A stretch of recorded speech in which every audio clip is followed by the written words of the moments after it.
Welcome everyone to another episode of Cinematic Realms after a couple weeks.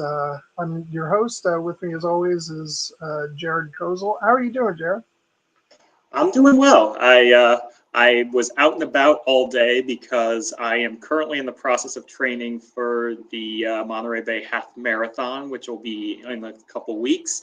So today, my sister and I, my sister's boyfriend, we went on a 10-mile run along the Carmel Valley seaside, and it was glorious. And then we got a giant brunch and collapsed on the couch. That sounds very nice. Yeah, it's been a lot of on the couch TV watching for me this week. I've been catching up on a lot of stuff. We're going to have to share some words later on about the Penguin last week. Oh, yes. Oh, my God. I just got to watch that a couple days ago. And yeah, I have so many things that are going to be circling around in my head for a while. But yeah, no, we'll get to that though. I don't want to bury the lead because we have been talking about this one for a while, and unfortunately, it got postponed a couple times because well, first of all, there was a hurricane that came this way.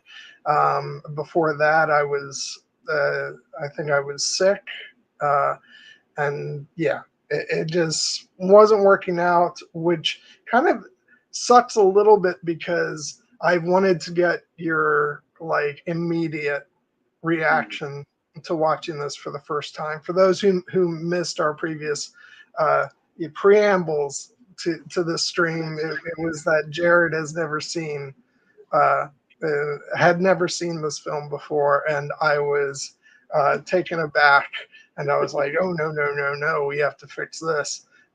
Which go back to previous discussions because we get into the whole thing about what sparked this. It's about certain people not having ever seen The Lion King, and I was even more in shock and horror because of that. But as for Back to the Future, we're finally doing this stream, and for me, it's it's just an all-time favorite movie. I don't remember having not seen this movie. It's just always been there and been part of my fiber. And I do have a really fond memory of going to see this for an anniversary screening may have been about 10 or more years ago, maybe 12 years ago. I went with my mom and we drove. It was so funny because she had a doctor's appointment about an hour and a half away, and the screening was 3 hours away. So I convinced her. I was like, well, we're already going halfway there. Let's just go all the way. And somehow she acquiesced, and we had a great time. And I remember the joy of there were people at that screening for whom it was their first experience seeing the movie. And it was just really fun to hear the reactions coming out of the theater. But yeah, no, let's not delay this any further. I do want to hear what your reaction to the movie was. I really enjoyed it, and I think that this will be an interesting discussion for us to have because, as you alluded to, movies can be a product of their time, and also as we move through time, have our own relationship with things that find us at certain times in our life. I was born in 1989, so this movie came out before I was born, and being born in 1989, I was primarily a 90s kid, which meant I spent a lot of the formative movies that I spent my early childhood watching were things like Disney movies. So I had seen The Lion King and many other classics. And then, of course, things like Star Wars found me from a young age as well. And somehow this movie never did. You know, I think it was just because, like, my parents didn't own it on VHS. We had other favorites. I just kind of, I got to my, you know, mid-teenage years and I had never seen the movie. I ultimately, like, was well aware of the movie. And I think one of the reasons that this became such an interesting touchstone is that Back to the Future is obviously considered a classic, beloved by many. And it has been one of the most influential movies on pop culture of the past 40 years. Even not having seen that, I would dispute that. And I also, but because of that, it basically means that without having seen the movie, I basically absorbed every single plot element and in-joke and character reference from the movie by pure cultural osmosis without ever having seen it. So I felt like I had seen the movie, even if I had never actually sat down and watched it beginning to end. I had obviously seen like 5-minute clips when channel flipping on movie marathons on a lazy Sunday, of course. And I just never made it a priority to go to watch it. You know, because I'm like, there were other movies that I felt just like, oh, it's more urgent for me to watch that because I've never seen that movie. I feel like I've seen Back to the Future. And somehow I made it to 35 years young and before that ever got rectified. And like I like, even, for instance, there was actually earlier this year, for instance, I went on a trip with a friend to Universal Studios in Los Angeles, and I did the studio tour, and we stood on the street where they filmed the climactic scene from Back to the Future, and I knew exactly where everything was and what it was going to do. But with, you know, and everyone's like, because everyone's like, everyone's seen Back to the Future, and I'm like, I haven't, but I feel like I have.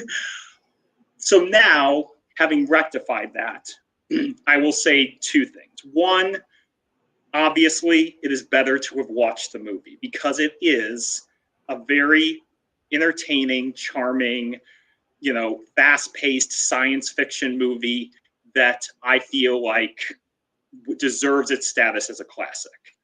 I also just have to recognize that had I seen this movie at an earlier age, I probably would have loved it even more, and it would have been a seminal touchstone. Having seen it now at 35, my reaction to it was more, I would say, appreciation than outright love. Now, granted, I've only seen it basically twice now because I did rewatch it. But yeah. And I think that over time, I think I have more of an intellectual appreciation for it than like a dyed-in-the-wool, like heart-racing love for the movie. Because to be perfectly fair, you know, sometimes there's a reason we always talk about movies that we found us as a kid in our childhood at like the right age. And because that didn't happen for me with this movie, I don't know if I'll ever have the same relationship to it that, say, you have. But I am very glad I've seen it now. And now, you know, we'll see. Yeah, and also there's the fact that not only has this movie lived in my, you know, consciousness for, let's just go ahead and say 40 years because I don't remember when I saw it, but also its two sequels as well, which sort of deepens, you know, the sort of appreciation for the characters and the story.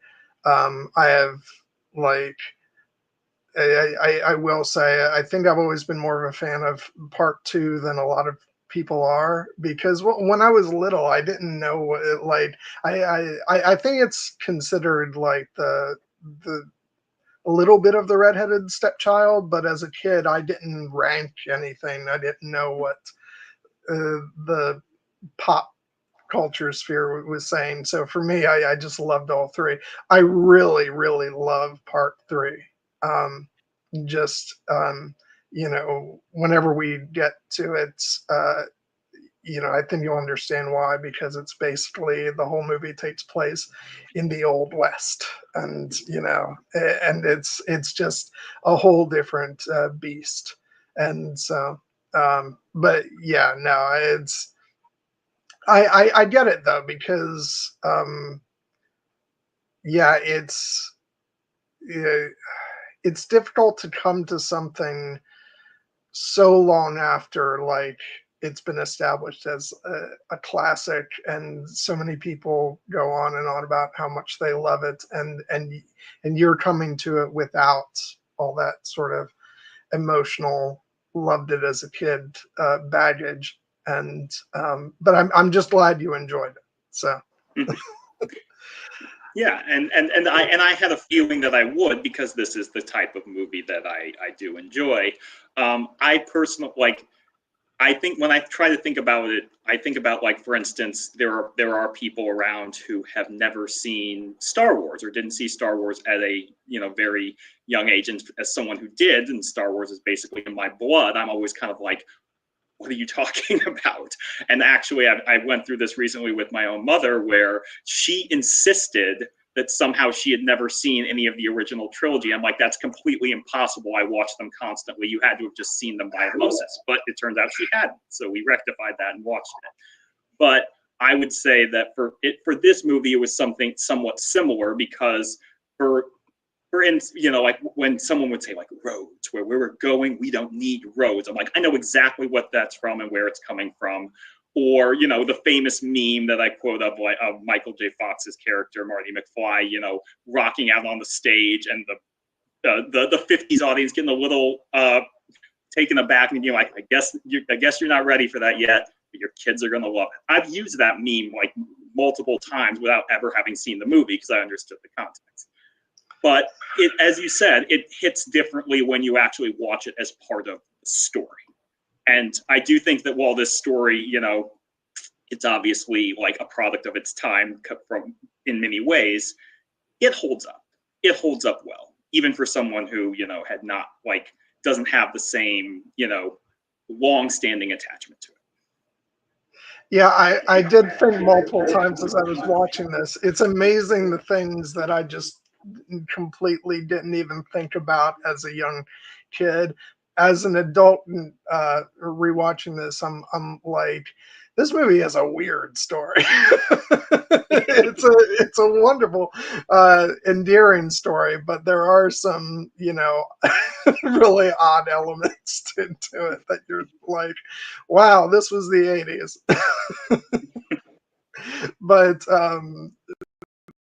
but everything's done with so much wonderful heart, and and just everybody's just so damn lovable in the story. Well, not everybody.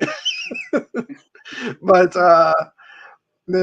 but yeah, it's just I had a big smile on my face watching it again today.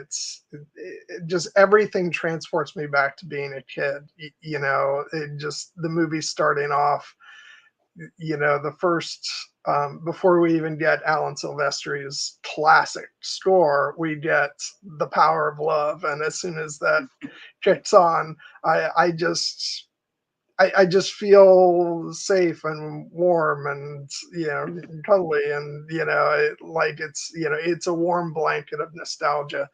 And yeah, it's and I loved, because I guess maybe it has been a little while since I watched the movie. I think the last time I watched it was when I did a stream with Stev and Nessie over on Here Be Dragons. So it's been a couple of years now, but I've gotten so used to picturing Michael J. Fox, older, is because I've seen him in other things. I've gotten used to, some of his other appearances. Like, um, I watch Boston Legal a lot, and he was a guest star on that show, and so just seeing him as this young kid, as the movie starts in this, I'm like, oh, that's right.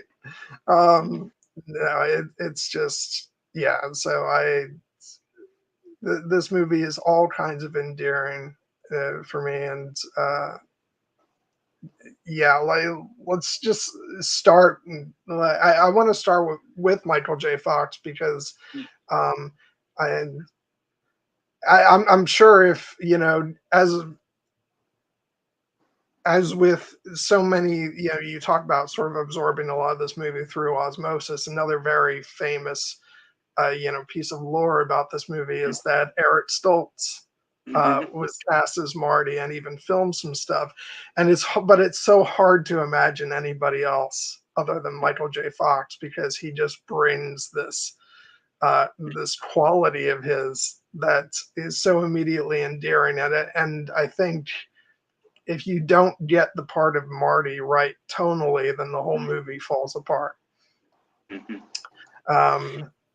Yeah, and I love him to pieces in this. Just the fact every time the movie starts off with, um, wait, Doc, are you telling me that it's actually 8:25? Damn, I'm late for school. It's just so much fun. Yeah, no, I mean, this is, even in Michael J. Fox's long and storied career, obviously, this is his most defining role. And the fact that it almost wasn't is, one of those, fork in the road kind of seminal moments that, yes, had kind of seeped into the pop culture around it. Although I do believe he was the original first choice to play the role and then couldn't do it for whatever reason. I think it was because he was on a TV show, Family Ties. So yes, Eric Stoltz was cast, and that's become a point of legend in and of itself. I always remember, again, absorbing things through cultural osmosis. One of the touchstones was when I watched the show Fringe, which I love, obviously, Yes. and they go to the alternate universe. Of course, one of the big changes is that in that universe, Eric Stoltz, of course, still was Marty McFly. And when they ask about Michael J. Fox, they're like, who the hell is that? But, and I do think that, like, I'm sure the footage is out there somewhere, but as you said, Michael J. Fox is just a classic performance of an every kid who finds himself in an extraordinary situation and gets through it on a pure mix of charm and scraping through by the skin of his teeth and just pure and some ingenuity as well. He is a very likable protagonist, and I think that is one of the reasons why this movie has endured so much, is because it's got a great premise, but you only are going to care about that if you care about the character you're going on the journey with. And in Marty McFly and Doc Brown, you have a pair of I'll say iconic characters who make the journey worth it. Yeah, I really want to put this back up again by Slasher Fred. And welcome, by the way. It's like a magic trick that this movie pulls off, because in a way it's impossible for this movie to age because of the whole conceit of time travel and the time machine, and the fact that just turning this movie on, it is like you were stepping into a time machine and going back to 1985 and watching Marty then travel back to 1955. And so it's almost like the perfect movie in that regard, in terms of never having to worry about like going out of style or anything, because just because it so works as like a time capsule. Mm-hmm.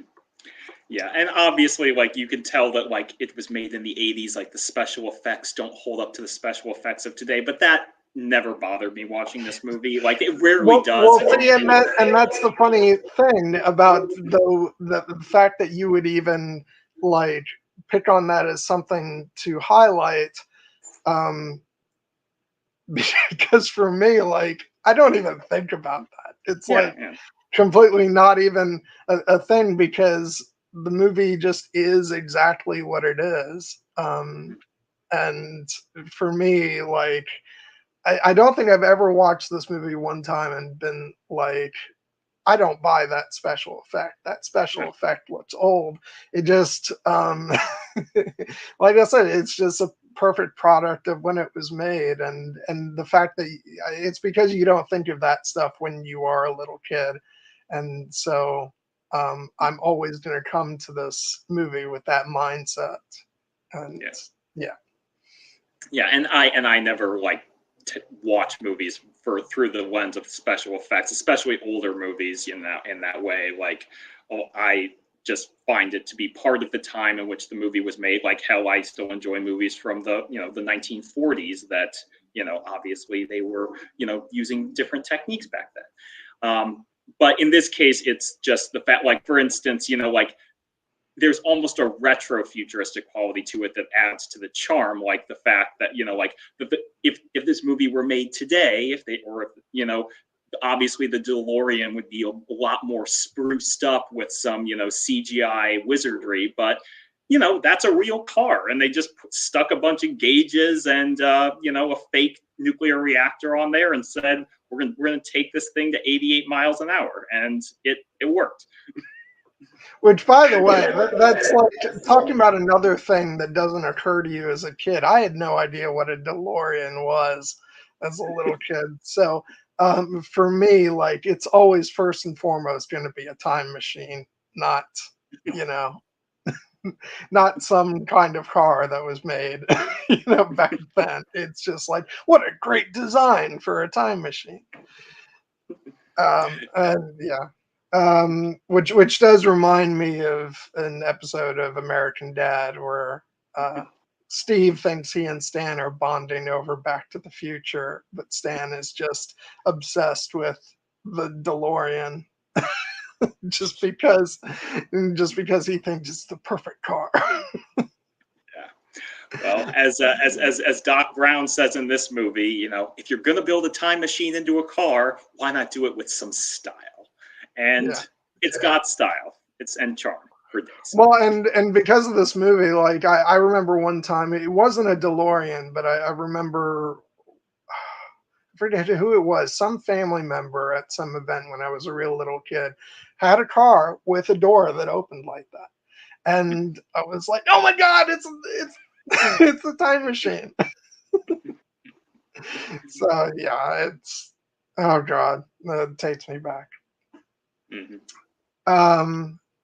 Yeah, and like that's a great segue into just we can keep talking about all the great things that Michael J. Fox contributes, but you can't talk about Michael J. Fox without also talking about Christopher Lloyd. And this is like one of, I think that more than anything else, this is why I objected so much to you not having seen the movie, because yes, cultural osmosis and all that, but you can't, you shouldn't be allowed to have not seen the iconic performance that is Christopher Lloyd as Dr. Emmett Brown, because it's just like it's the foundation upon which so much like great like science fiction tradition is is built, and I loved this man from childhood. Just like this is like the kooky scientist that you just wish was your uncle. And I just idolized him so much growing up.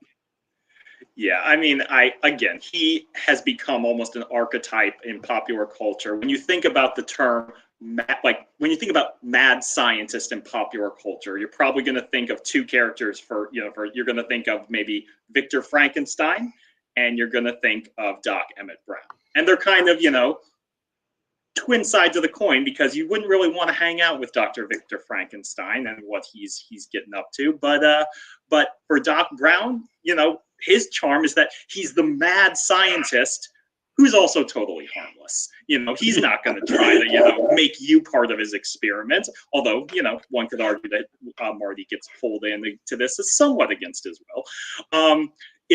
But that he has a heart of gold. And his wackiness is, a feature of the character, but he's not crazy. Like, calling him a mad scientist is probably unfair. He is an eccentric scientist. I do want to say, like, one of my favorites. This is random, but like I didn't want to forget to highlight it. Just one of my favorite bits from him is, when he's just before he's getting ready to take the time machine and travel, into the future, and he's like, I remember when all this was open field, and he's like, old man Peabody had this crazy idea about breeding pines. Yeah, it's just this weird moment, which of course is meant to draw your attention to the pines and and that's a whole thing about Twin Pines Mall becomes Lone Pine Mall later in the film, and but it's just a really wonderful moment of performance from Christopher Lloyd.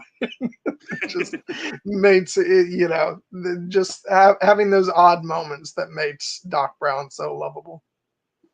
Yeah, he obviously the iconic image of him, like, wide-eyed and eccentric and exclaiming, "Great Scott!" That is probably the most seminal image. But he also has just such a wonderful, like, wry sense of humor throughout the movie, that really, again, gives it the charm. It makes you buy the relationship between that, this teenage, kind of rebel, musician outcast and this eccentric scientist, because they just have such an easy rapport with each other. You're not like, it's weird that these characters are friends. Like, no, of course they are. And I think about, like, lines, for instance, in when they're watching Marty's father, George, like, stumble around like a fool, and in the back when they first see him, and Doc Brown's just like, maybe you were adopted. And he just says it very matter-of-factly. But yes, it was fun. Heavy. There's that word again. Why is everything so heavy in the future? Yes. Oh god. Yeah, no, it's and this is why, like, anytime that you see Christopher Lloyd pop up in anything, it's just such a joy, because it takes so many of us back to the childhood, and we just instantly love, love to see him on screen, love his characters. See, speaking about Fringe, he's in an episode of that show too, and it just, like, he doesn't even have to open his mouth, and you're endeared to him right away. Yeah. And yeah, and yeah, I just, yeah, I can't say enough about him. It's just like I said, growing up, he did feel kind of like that uncle figure that you don't personally know him, but you know him through the movie, through the TV screen, watching these movies, and and it was just wonderful. And I did I want to get into the story, but I just can't help like talking about the characters and the actors, because I just have so much love for all of them. We've got to talk about obviously George McFly and Lorraine. George, not a not a little off-putting when we first meet him. But I just never ever get over that laugh of his, that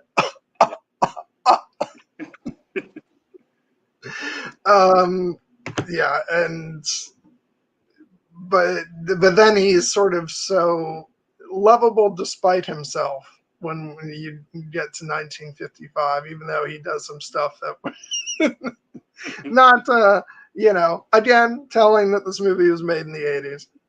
Yeah. But and then Leah Thompson, another actor who just I grew up watching her in things, and I as I recall, she was in the Howard the Duck movie, as our good friend Padar would remind us, was the first ever Marvel movie. But no, I think she had a TV show while I was growing up too, and so yeah, I was very familiar with her, and yeah. We'll take some more time with all these characters. I'm just running through them. I do want to also mention Biff. Mm-hmm. Who we get some different versions of that character throughout the trilogy. Which again, you've taken in a lot of these movies through cultural osmosis, so I'm sure you've seen, some other iterations of the character or his relatives, from the other movies. But just such a great roster of characters that this movie has. And I want to make sure that I pull up the movie and the cast list so I remember to say everybody's name. Thomas F. Wilson, of course, plays Biff, and Crispin Glover, playing George McFly. Yeah. So so wonderful. And also I don't want to forget the great James Tolkien as Principal Strickland. because because I have a soft spot for him, because of course he was like if there was an 80s movie calling for like a strict authority figure, he was the one that you called in. He of course is also in the live action Masters of the Universe film. And yeah, slacker. But yeah, no.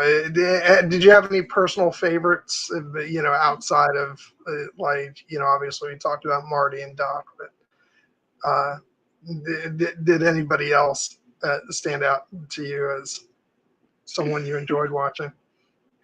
I mean, just to throw a couple of others out there, he's only in the one scene, but Donald Fullilove, who plays the young Goldie Wilson, that they in the like his scene is just so charming. When Marty inadvertently gives him the idea to be mayor after having seen the in the 1985 version the vision, like the signs of him being reelected. So he's obviously been a staple of the community for many years now. But like to see him in this early period, and the movie doesn't delve into like the whole like racial politics of it, but like the idea of this movie in this time frame now being set in the 50s, seeing the young black man inadvertently become expired to become something more, and and the diner owners trying to put him down, and he never lets go of that idea. So I mean, like again, he's really only has the one scene in the movie, but I thought that like that's just a cool thread that the movie like introduced, and shows that even though Marty is kind of screwing things up in more than one way, went by having gone jumped into the past and making a mess of his future parents' lives, he also does some good, and obviously, and this is one of those cases. Well, but this is also why Back to the Future is notoriously, one of the sci-fi movies that like is very like what's the word I was conflicting in terms of like what is its approach to time travel, because so many things in the movie point towards he's actually changing things, but then that thread suggests, was everything like that? Always meant to unfold like that. So it's a bit this is why Tony Stark says, please don't tell me you pinned You- all hope of, saving humanity on Back to the Future. yeah. No, and we can have a separate conversation about the time travel mechanics, because one of the things that actually put this movie on my radar was like thinking about different types of time travel, and whether it's one of those things like as we see in something like Lost, the whatever happened was always supposed to happen that way, and you were always supposed to go back into the past, versus this, which is much more of the of the idea of that, if you go back, you can really change things and potentially screw things up and erase yourself from existence. And then, of course, there's like the branching timelines theory that we see in the Marvel universe. But this is kind of like the touchstone of like the idea of like the number one idea of don't mess with the past, because you could potentially, it could have real consequences, not mainly for the world, but also more specifically for you.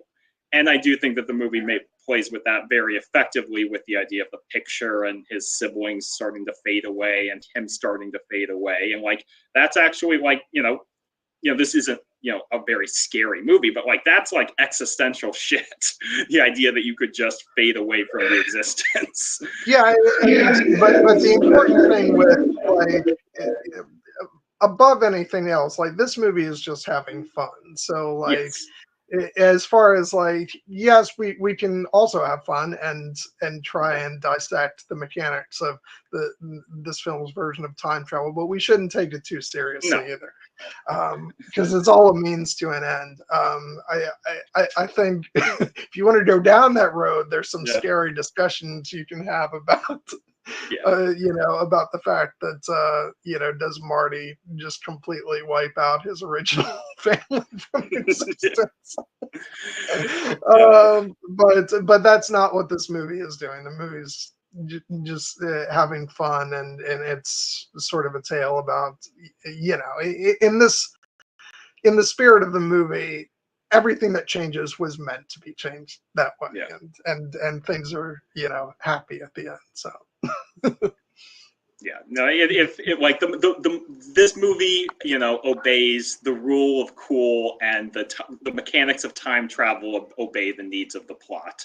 And I never ever want to get drawn into one of those things where somebody's putting an angry listicle or YouTube video of like, here are the 127 reasons why Back to the Future doesn't make sense, and I'm like, hush, or God loving someone.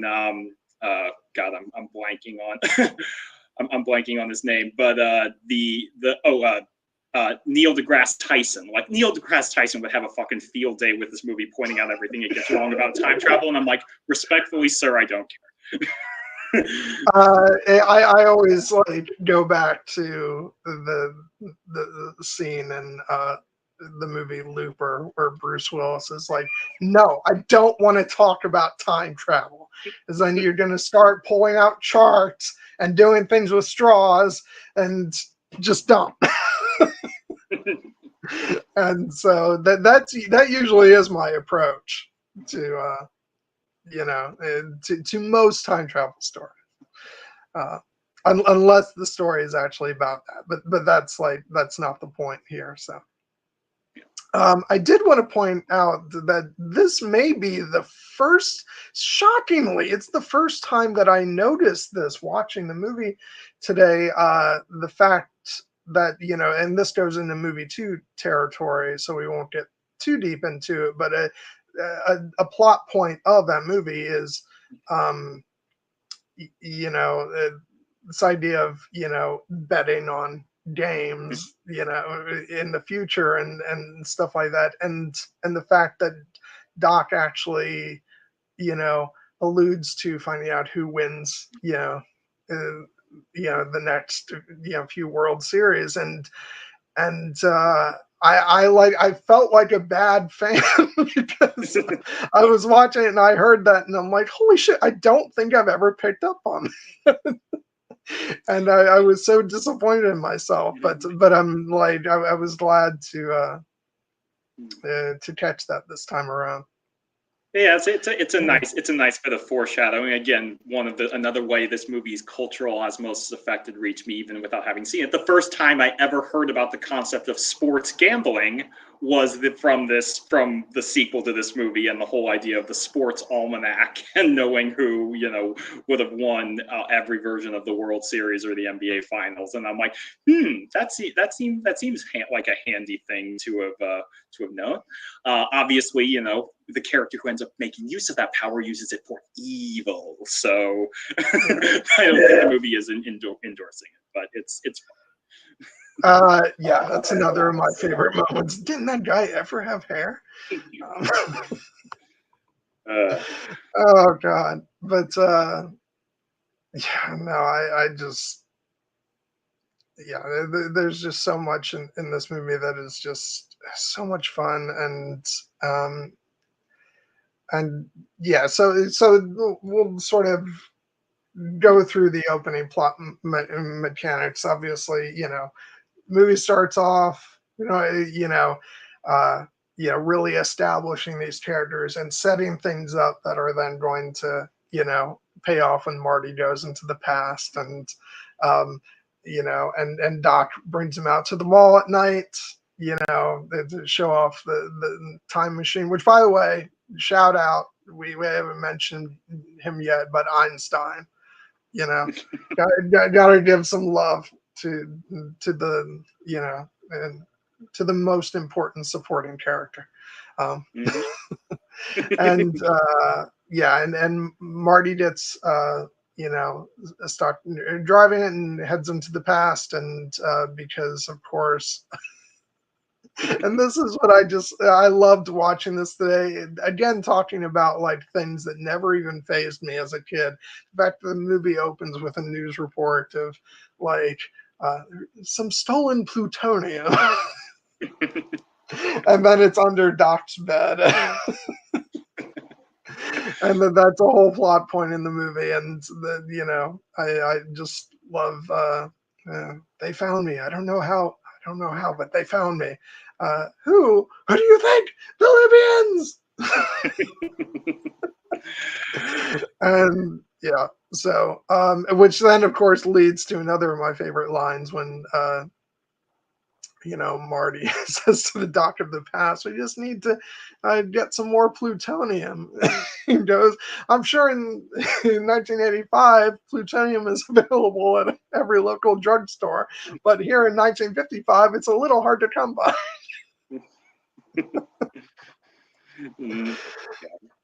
Oh, but one of the things that of course happens when Marty goes back in time is he almost immediately bumps into his younger parents, as we mentioned, played by the great Crispin Glover and Leah Thompson.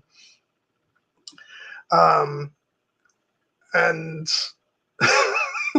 like I said, this is such an 80s storyline. I love it to death, but it's hard to imagine this being concocted in the modern era.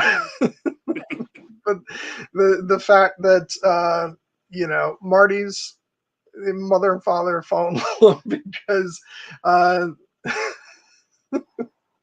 because her father hits him with the car. And she feels sorry for him, and they end up going to the school dance, falling in love. Marty gets in the way of this, and not only bungles that, but in the process causes his mother to become infatuated with him. Again, you could not come up with this in modern day. But like I don't know, it works. I don't know why, but it really does work, and it's just so fun and just when Marty wakes up, and this whole scene is so like just when he falls off the bed, and then she's like, "Oh my God, it's my mother." Yeah, it's just so funny. Yeah, I mean, this is, like you said, an element of the plot where it could have been, in a different movie. This could be very, dark and heavy, to borrow a term that this movie uses quite liberally, but it just ends up being funny. It, like, obviously there are dynamic, like the dynamic that the father is, both both George and Lorraine seem to be rather lonely souls.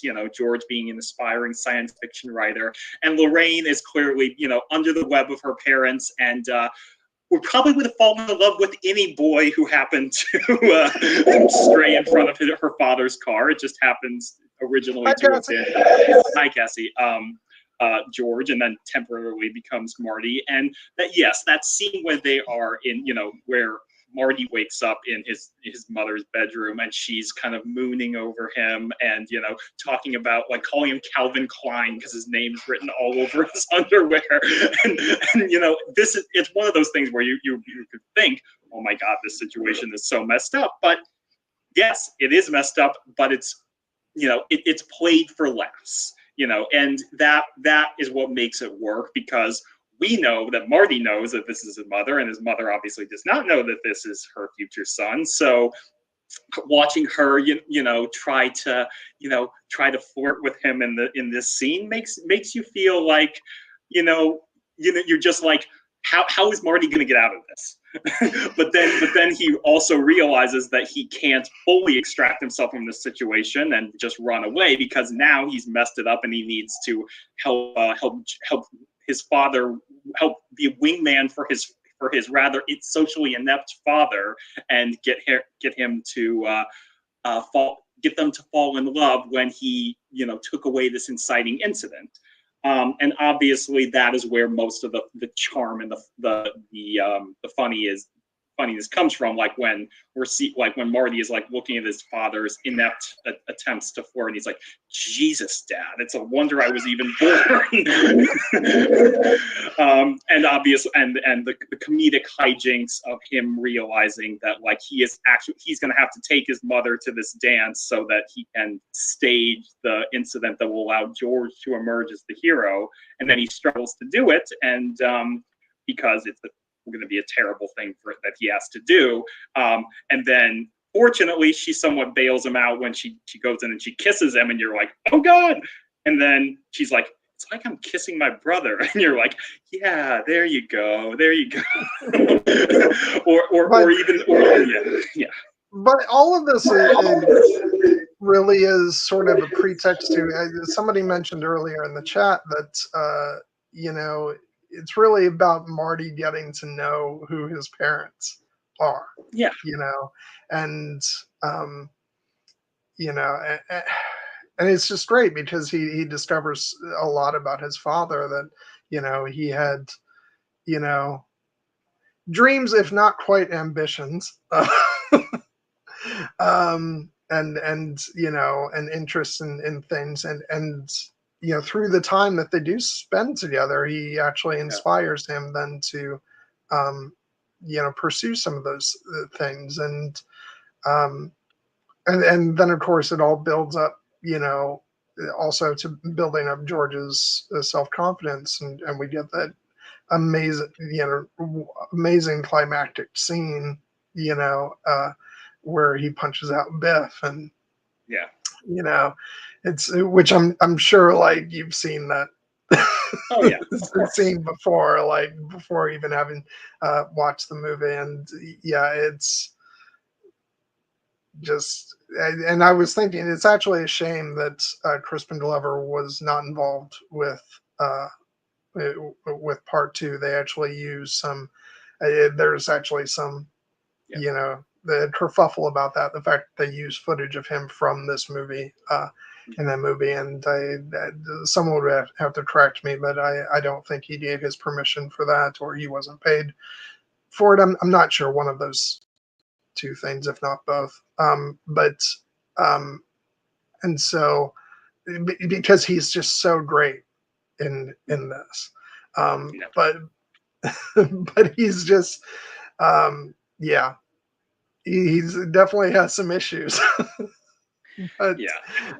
but it's through the interactions he has that, then we get to see him kind of rise up, and and then we get that new version of him at the end of the movie. Yeah, and that's part of, again, what makes the story of this movie so charming is that, like, we do get that brief look into what Marty's home life was before this all happened, and his father is rather meek and terrified of Biff, his boss and former bully, who is just terrorizing him and taking advantage of him, and the mom and his mom, while obviously she still loves her husband George, she's started to drink pretty heavily. She doesn't seem to be in a great emotional place.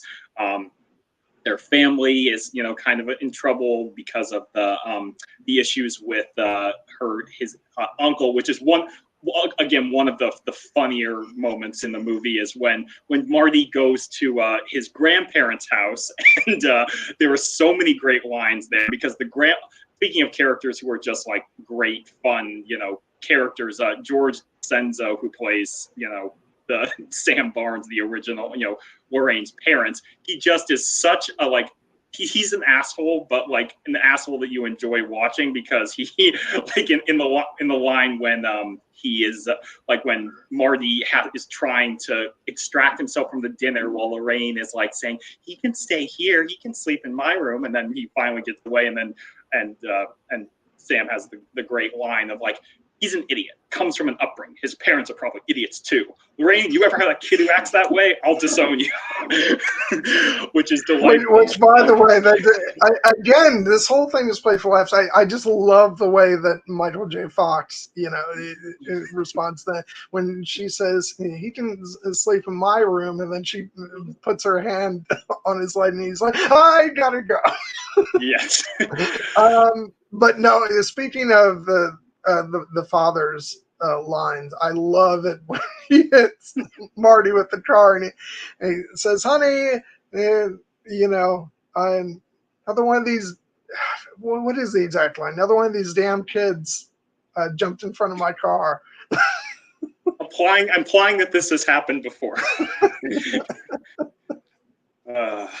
Yes, and just I also again, another line that just it's related more to Marty, but like the fact that like we get in the early scene that like Uncle Joey is being thrown in prison yet again, and then we go back to that house and we see baby Joey, and they're like, he loves his crib so much, and Marty's just like, better get used to those bars, kid. that I thought was funny. But yes, the father is just a like every line of his in that scene is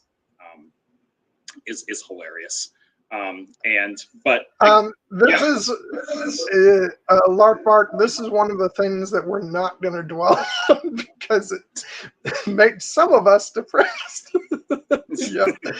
The fact that 30 years ago seemed a lot bigger of a time. Difference back when I was a little tiny kid than it does now.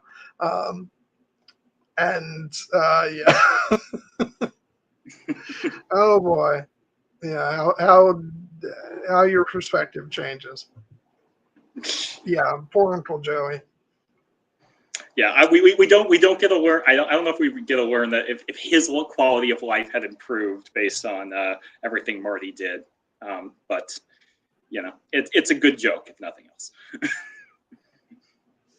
I think there's an allusion to him in part 2 in a changed future, but not like in this like iteration and exact time, that we get here in it's in an alternate timeline. But yeah, we don't find out if he fared better. Hopefully Uncle Joey should get a break in some in some timeline. Perhaps. Yeah. Oh yeah. Yeah. What was that? I was like, sorry. This is going off and on a tangent, but it was just earlier this year when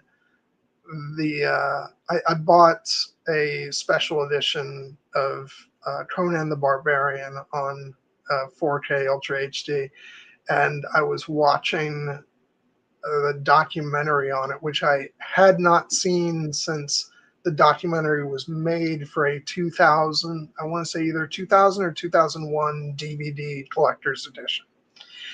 And as I was watching it, I realized that the documentary was older than the movie was when I first watched that documentary. And I was like, oh, God. So, yeah. Oh, yeah. That's life for you. But, yeah, no, sort of. And so after he has these run-ins with his parents, he does go to track down, Doc, a younger Doc, which I cannot express to you how hilarious I find it, and how confused I was as a little kid with always with all these mentions of when Doc says, "I look like an old man," and then there's a bit in part 2 where he has had some work done, and now I recognize that Christopher Lloyd had makeup to add some wrinkles, to his older appearance. But as a kid, Christopher Lloyd was just old to to little me. So I never understood that. To me, I'm like, this dude's always old. What is he even talking about? Which I feel bad about in retrospect. Yeah. But yeah. But it just, out of the mouth of babes. And no, just the whole scene where he goes to find, Doc is just so funny, just with the whole contraption that Doc has on his head, and he's trying to read, Marty's thoughts, and Marty says, I'm from the future. I came here in a time machine that you invented. Now I need your help to get back to the year 1985. And just the slow beat of, do you know what this means? It means that this damn contraption doesn't work at all. Yes, and sets up the later great joke when he finally does recognize that Marty is from the future, when he's like, I finally invent something that works. And Marty's like, you bet your ass it works.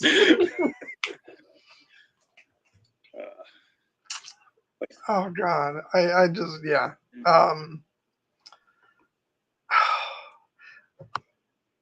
Yeah, I just have to say, even as we're talking about, I say all these lines, and, again, this is sort of going back to, just the joy of having lived with this movie for so long, that whenever I watch this movie, it's sort of like, all the lines by heart when you're watching a movie that you've seen since you were a little kid. And there is just this, wonderful joy that you get from, from just waiting for each line to be delivered, and just smiling as you're watching it. I don't want to keep going on about the nostalgia of it all, but it's unavoidable for me with this movie, because I can't think of another movie that has been with me as long. Not even Star Wars was because Star Wars, I didn't really get into in a big way until the special editions came out. Because I had remembered seeing the movies when I was younger, but it was one of those things that you're just aware of. You watched it, and it's in your sort of subconscious in the back of your head. But I didn't become a fanboy until '97. But these movies, like I said, I don't remember the first time I saw Back to the Future. All I know is that I have always loved it, and it's always just been, you know, sort of part of, just who I am, and and then so it has to be like the longest lasting thing that I've been a fan of, and which is what makes it so special for me. So Yeah. And that's a rare thing that you can't fake, and you can't replicate it necessarily. Like the feelings that you have when you are being falling in love with movies and stories for the first time, and the stories that help kindle that love for you, are always going to be the ones that are closest to your heart. And for you, this movie is one of those. And for me, it wasn't just because I didn't see it, but I do I deeply respect just the fact that like this movie has been such a touchstone for you for so long, that it makes me want to love the movie even more than I do. And perhaps I will when I like rewatch it more, but it just will never be exactly what you had with it, and that's okay. yeah, I have like it's like I'm not like gonna try to pursue that feeling. Like I like I said, I grew up in the '90s, so I don't remember the first movie I ever saw. I'm pretty sure it was probably one of the Disney classics, like either Beauty and the Beast or The Lion King. I do think The Lion King was the first movie I ever saw in theaters, and then Star Wars as well. And many other staples, like even ones that are perhaps not as considered cinematically beloved, but have their own feelings, like George of the Jungle. I remember watching that so many times when I was younger. But this is a good time to break off into a side story, because we're at the hour mark, so we'll just go ahead and do the mid-roll. For those who are joining us for the first time, where the stream is not over, we're just going to pause for a minute, and we're going to talk about what might be coming up next week, which I just realized we never finalized plans. So maybe we'll have a little discussion right now. But no, about the fact that you mentioned George in the Jungle, like, wait, so which version are we talking about? We're talking about the one with Brendan Fraser and Leslie Mann. Okay. All right, wanted to make sure. I have still never seen that entire movie. This is why. I went, as I often did, I was at the movies with my mom, because, movie buddies. And I don't remember why we had settled on George in the Jungle. But we were there for about the first 10 minutes, I want to say. And we both looked at each other, and we were both like, nope. And we left and went to go see Money Talks with Chris Tucker and Charlie Sheen instead. Which was my first introduction to Chris Tucker, and which then led to a love of many of his other movies, especially the Rush Hour films. But Yes. but I think that actually probably shows an age gap right there. But yeah, no, I just will never forget. We were both like, nope, this is not working for us. But maybe if I had been younger. Well, yes. I mean, and that's a movie I like. If you ever happen to watch it, hopefully you'll enjoy it more. But like that is the movie that, like, at the age I was at, I just thought it was the most hysterical movie I had ever seen. In particular, because it was the first movie I've ever seen where there was meta fourth wall breaking commentary, and the narrator being a character in and of himself in that movie. Like, I had never seen any humor like that, so it just made I enjoyed it greatly. And then it's got the classic slapstick humor as well. So I have to, like I said, again, different touchstones. If I perhaps and it's just a lot of it is just like the movies that we happened to have on VHS. Those were the ones that you watched over and over and over and over again. And because I never had this movie, and I had a movie like George of the Jungle, I watched George of the Jungle 30 times, and I saw Back to the Future 0. So, well, yeah, now, I mean, and speaking of like, you know, movies that you have on VHS, it's funny looking back and thinking about the Disney movies that I don't even think necessarily that I had, but that my Aunt Susan had, and we were always over at their house. And so like I was drawing a lot from, you know, her videotape collection. And the Disney movies that I remember watching a lot when I was real little were um, like a big one was the animated Robin Hood. Um, that's a big one for me, and because this was before the Disney Renaissance. So and I don't think it was so much like the original classics like Snow White and Pinocchio. I think I saw those, especially Snow White, when they came back out in the theaters. But but yeah, you're right. It's those your sort of love of certain movies comes from whatever's available in the in your personal videotape library. But yeah. Yeah, but yeah, so speaking of a movie that was like definitely inspired by this movie that I watched a million times, Robin Williams in Flubber. That was another one that I saw so many times, and that character is very much like Doc Brown, inspired with a Robin Williams twist. yeah, see, now it's becoming very clear to me that there is a generational gap between us.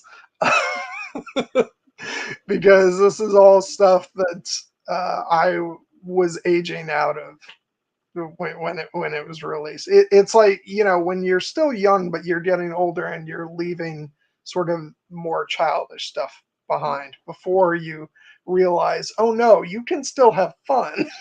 Yeah. But it's a lesson that you have to learn. Um, yeah, I will say, I don't.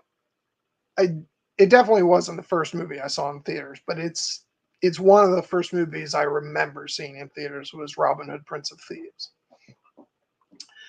Like in terms of actually remembering the theatrical experience of like sitting down and seeing it, and that's why I will always defend like I I love that Aaron and I are joined at the hip on this one. We will both defend Prince of Thieves to the last. Um, you know, and especially because it has a classic film score by the great Michael Kamen. Yeah. So anyway, so let's. I guess we can discuss what we want to do next week because we were going to do our Halloween stream next Sunday, but we didn't really talk about what that was going to be. I don't know. You just like I have an urge just because I've never actually talked about it on this channel. Of it's not quite Halloween, but it's horror. Doing Aliens. That would be something that I might suggest. If you have any ideas, you know, I'd love to hear them. But I think that's where my head's at. I would love to do Aliens. It's one of my favorite movies of all time. And I'm glad you had mentioned it because I had actually been considering whether or not I just purchased Alien Romulus on digital, and I was like, we could maybe do that because I know you would enjoy that movie. But I would rather do Aliens if you're down for it because that. But you know I have to wait for the 4K Blu-ray for Alien Romulus. I can't get the the digital release. You know this about me. I do. And I admire your principles for as long as you can stand. As long as we have physical media, I hope you always stick by it. Yeah. Speaking of which, I finally like uh, my Wolverine Steelbook for Deadpool and Wolverine was just shipped, so I'll be getting that in a couple days. But yeah, so let's go ahead and talk about Aliens next week. I will try to rope in, um, preferably both, Trish and Laura. I know Laura's been at a Gilmore Girls convention with Kate, so hopefully next weekend she'll be free. And yeah, so I'll try and not putting I'm just putting their names out there here, so not piling on the pressure or anything, but but it would be great to have them on with us to talk about that one because I know Laura in particular like just is absolutely head over heels in love with aliens, especially. Um, so so yeah. Okay, cool. And then Yeah. we've settled on that. And then we didn't. I don't know if we nailed it down, but we did talk about. Uh, I think the week after that, tackling the first season of the Netflix animated series Arcane. Are you still up for that? Yeah, I am. I will need to watch it because that is something I haven't seen, but it's been on my watch list for a while, and I do think I'll have enough time to bang that out. So I'm still down to do that one. And then another one that we've talked about and we definitely want to do, although we may not be able to do it on the 10th because that is my half marathon day and I may be too exhausted. We'll see. We definitely want to talk about the Christopher Nolan film Interstellar, because it is now this is the 10th anniversary that's coming up, and I feel like that's a movie that has only grown in estimation in popular culture since its release, even though it was well received at the time. And it's just such a rich and fascinating film to examine. So I think we're committing to do that one at some point in November. I love the sort of popularity and adoration that has been bestowed upon Interstellar in the years since it came out, because I remember when it first came out and it got a more mixed reception than a lot of Christopher Nolan's films had, and I remember being like, y'all insane, this movie is great. And so it's been, every time I've seen like people loving on the film, I'm like, hell yeah, it's because it is one of my favorite films of his. And which is so funny because I was not expecting necessarily to love it as much as I did, because I had a bit too much at that point of Matthew McConaughey because I think that was shortly after he had won his Oscar, and I was sick to death of what was that movie The like? reconnaissance. The No, reconnaissance. but he kept saying something every time he got up on stage for to accept one of his awards. I can't remember it now, but I just found it to be the most annoying thing in the world, and I was like, I've had enough. And um, and then lo and behold, I saw Interstellar, and I just like he made me sob and weep, and I just like it's one of his greatest performances, and I think one of the best lead performances out of any Christopher Nolan film. I mean, it's tough to rank those because Yes. there's been some amazing performances, but yeah, it's one of my favorite movies of his. So I'm really looking forward to celebrating the 10th anniversary. Yeah, and it'll be before it returns to theaters, which I think will actually be in early December. Which I have not been to see many movies this year, just because of life and being busy with the job. That is one I'm hoping to be able to go out to the theaters to celebrate the 10th anniversary of that.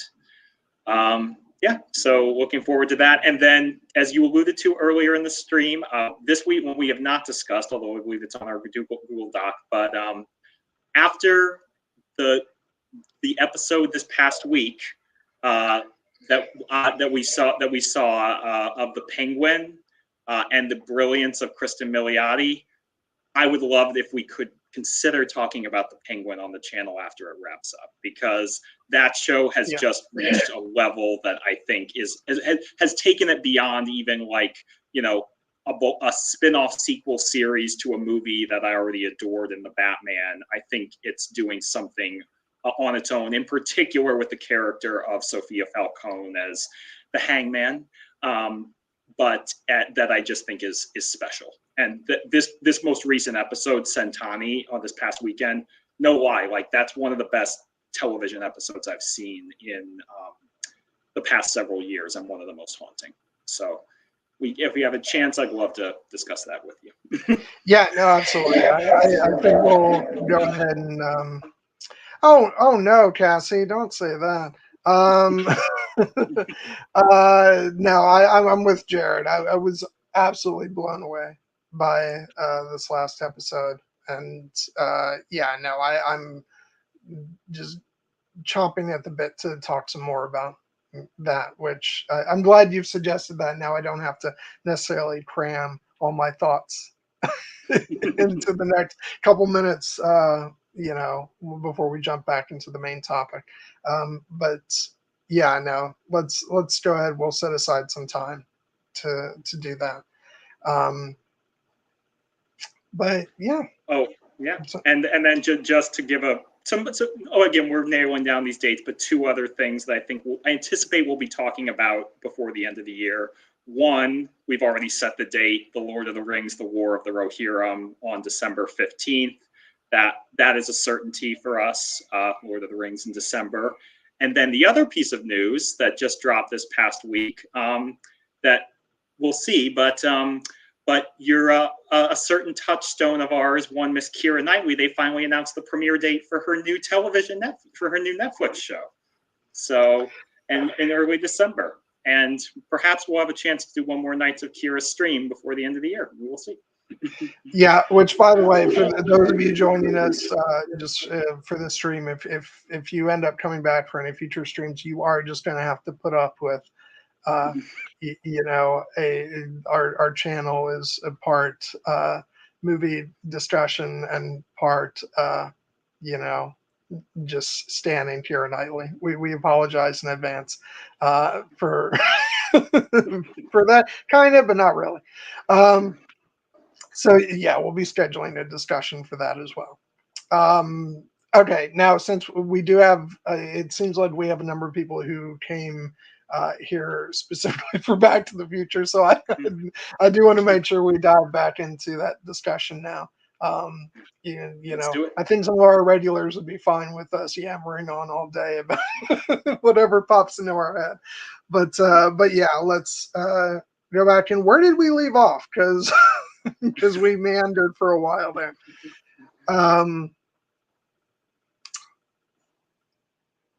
Yeah, I don't even remember, but let's just talking about sorry, I know we talked about when Marty went to go find Doc and their whole relationship and stuff, and so then it leads into, you know, them planning, you know, what they're going to do. They have to get the timeline back on track with Marty setting up, you know, his mom and dad, and then Doc says he'll handle the lightning, which then you know, we didn't really talk about that. That's the plan that they come up with, because they know exactly when, you know, the bolt of lightning is going to hit the clock tower. Although not necessarily the exact second. That's one of those things that you just have to go, oh, it's movie magic. But yeah, it's I love when Doc sets up the whole model of the town. He says, I apologize for the crudeness of this layout. I didn't have time to build it to scale or paint. No, it's great, Doc. Yeah. King Viserys would be proud of that model. Yeah. and that there's also another one of my favorite moments, which I'm just repeating myself with that refrain at this point, but I love after they do the whole thing with the car, and then the car catches on fire and then goes off the model, and sets something else on fire. Christopher Lloyd's wonderful. It's just so classic. Just with his mouth dropped open, with his goggles on. Yes. No, this is a. I would not consider.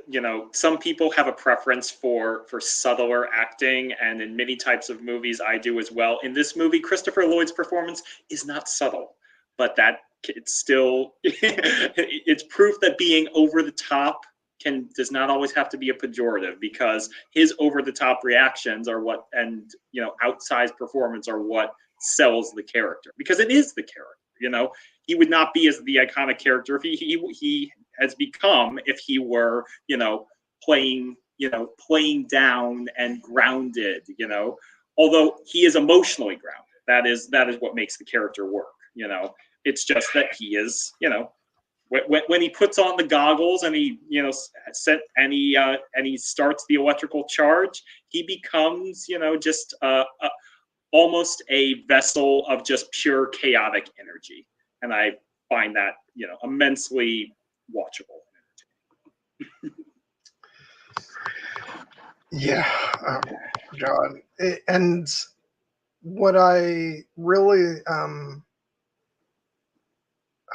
I just especially love the stuff that we start to get later in the film between him and Marty. There really is a moment in this film, I feel like, when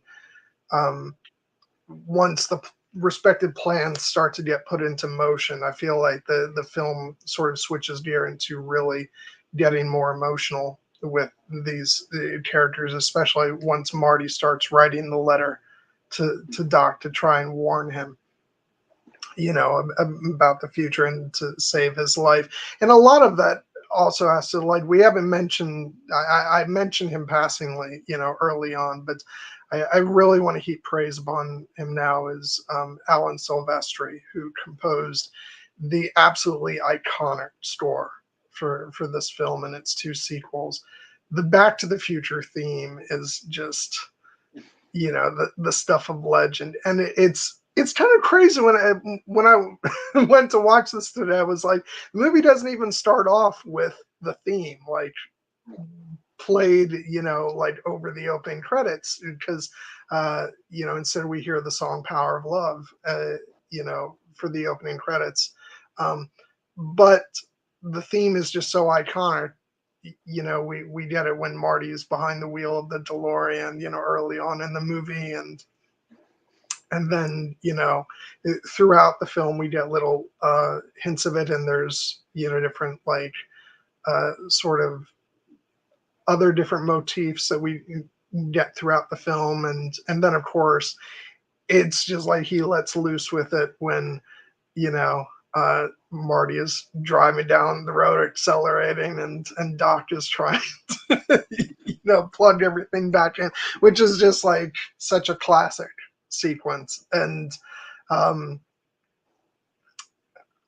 yeah, I just, again, like, it's I talk about the movie being one of the things that's been a staple for me. Like, the music is just the same for me. It's like it's always been, I've always just been totally in love with it. Before I even knew that I loved film music as like a thing, I knew the Back to the Future theme. And like, if we were in the car driving somewhere, it was probably subconsciously somewhere in my mind. And I know for a fact, I will say that when we first moved to Florida, this would have been back in, I want to say, 92.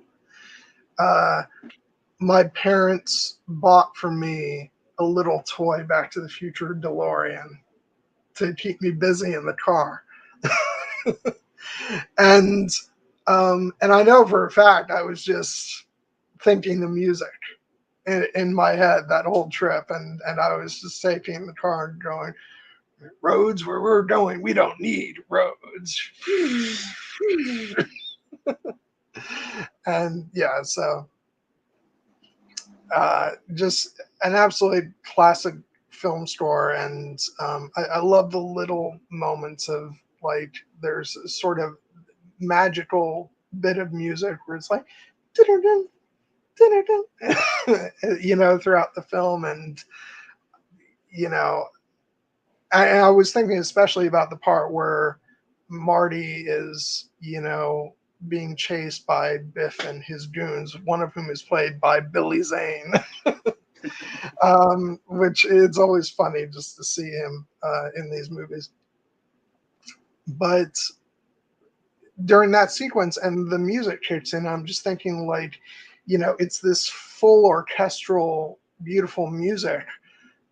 And I just always think, especially nowadays, I'm like, they would never write something like this for a present day movie of this kind, or as close as a movie of this kind would be made today. It's such a sort of piece of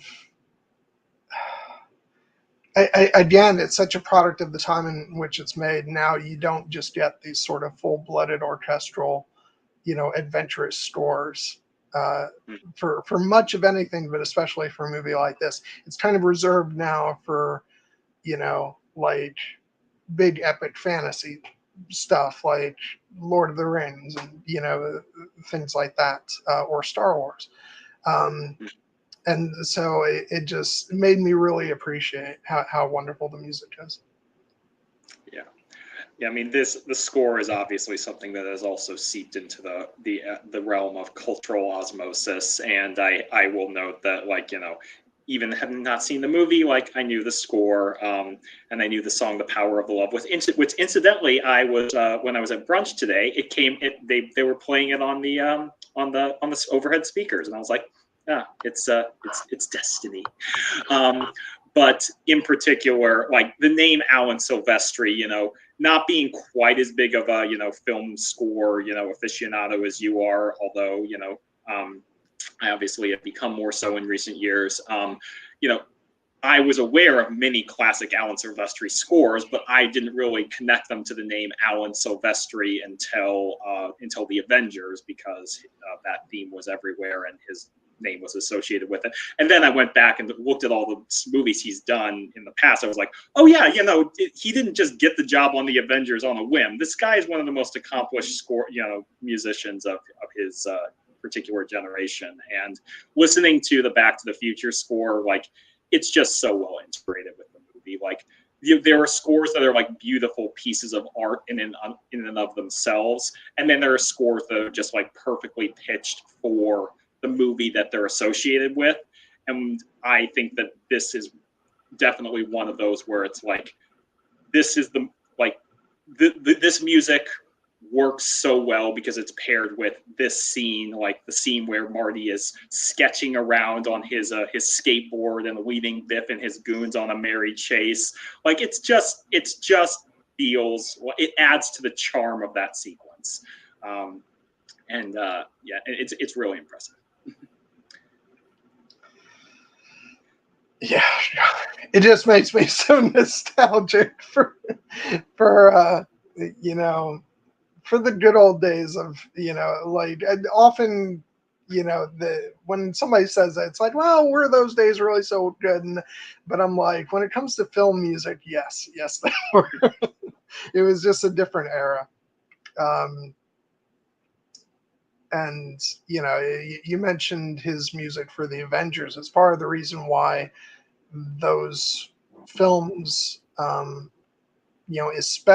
would say especially the last two Avengers films, have some of the most memorable music out of any of the Marvel films. It's because when you hire Alan Silvestri, you're hiring somebody who's not gonna screw around. He's very talented at what he does, and there's a reason why that theme is like one of the most instantly memorable pieces of music, from the Marvel franchise, but also from just sort of recent cinema. So, but yeah, but nothing's like, but it's never going to touch the Back to the Future theme for me. Just because that's so, again, part of the fabric of my youth. And it's funny because there's a whole thing of, now I don't think you would even think twice about it, because it's sort of established itself as something so unique and separate on its own. But there was a time when The Lord of the Rings was first coming out in 2001, and I remember, people were like, the Fellowship theme sounds a little like the Back to the Future theme, and and there was a little touch of that. But I think now the Fellowship theme from Lord of the Rings has become so, iconic on its own. That's not, it's not really something that people say anymore. But I do remember it was a thing when the film was first coming out. And because we always look for things that are familiar, and this was and is one of the most iconic pieces of film music ever written. So. Yeah, and see, this is something I just completely missed because I hadn't seen the movie before. I saw Lord of the Rings first, so but this is the perspective that you can bring as someone who had, that you knew this movie was an integral part of your childhood. So I get to experience that now for the first time through your perspective. Yeah. So, okay, let's go ahead and just talk about the climax of the film, which, starts off with, with Marty taking Lorraine to the dance. And, again, this whole plan, which probably would not pass muster in the modern age. But again, it works in partly because of how it all culminates. And the fact that it ends up being Biff that's in the car with Lorraine, which, but by the way, I don't feel like I've probably heaped enough praise upon Thomas F. Wilson as Biff. He really is like one of the worst people ever, and he plays the part of Biff so brilliantly. Oh my God, I just love. And why don't you make like a tree and get out of here? Yes. He's a fantastically effective villain because we all know a Biff. We know someone who is just too, probably, a little too drunk on the powers of high school and his own physicality, but is far from the sharpest tool in the shed. And he works because he is funny, because of lines like that you allude to, but also that he's just loathsome. Like it goes without saying that the advances that he attempts to put on Lorraine, are, terrible, gross, and serious, and that's why it makes it so satisfying when George finally finds his courage and punches him in the face, and you're like, hell yes. So and all that's a credit to the actor, as you mentioned, Thomas F. Wilson, because playing a character this loathsome and pathetic is not an easy challenge for an actor, but he makes it feel like, someone who is ultimately, very real in this very fantastical movie. Even when you're, capable of traveling back in time and accomplishing great feats of science, you're still going to have to deal with people like Biff, which again, and also the name Biff, it's such a dumb name, but that's part of the charm of it. It's like this one of the most iconic movies of the last 40 years, and the central villain's name is Biff. Well, but it also sounds, maybe it's just because you often have to wonder, it's like, are these character names designed to be iconic, or are they iconic because you don't remember ever being without them? But like Biff Tannen just sounds like such a sort of iconic name for a, you know, a villain who's also an idiot, you know. Um, yeah, it's just so effective, like what's built up over the course of this movie with the way he the way he treats everybody, but you know, the way they see it in the way he talks to Lorraine, and also the way that he treats George, just constantly belittling him and telling him what to do, and just towering over him, and so that when you get to that point in the movie where he says, "I think you got the wrong car, McFly," why don't you just get out of here, and then to you know have those moments build up, and then to see George say, "No, Biff, you leave her alone," and just it's just like it's such a wonderfully satisfying payoff to everything that we've gotten, throughout the movie. And like, and it's a tall order for, like, Marty is our central character. We got Marty and Doc as our sort of central characters, and to have so satisfyingly built up the dynamics of these supporting characters, to pay off in this kind of emotional way at this point in the movie. It's just, I think it's a great job. Like, it's something that I think we've just kind of taken for granted up to this point, but I just want to shout it out. Like, this is just a fantastically written film, just in terms of the structure of the movie and the payoff of all the characters, and just like, to say nothing of the instantly iconic dialogue throughout the film. Um, just absolutely, a masterclass. Yeah, and I think we should say the name Robert Zemeckis and Bob Gale. Yeah. Zemeckis obviously being the director as well as one of the co-screenwriters. And as Godcat points out in the chat, Spielberg knew. That's another piece of the lore that I did know, was that Steven Spielberg was very much a champion of this movie and one of the reasons that it ultimately got made. So, even though he's not credited in that way, it's another feather in his illustrious cap. Yeah, I mean, even as a kid, I knew, and although I'm trying to think at what point I would have known this. I don't know, but at some point when I saw the name Steven Spielberg Presents, I did know that was a big thing. That's if Spielberg was involved in it, that was a reason for um, you know for why it has, because it does have, like, that magic touch of being something that's in his wheelhouse that he would recognize, and bring the right and associate with the right people. And Robert Zemeckis, it's just talk about a brilliant filmmaker, and that was a name that I knew so well growing up. Yeah, just so many wonderful people involved in this project.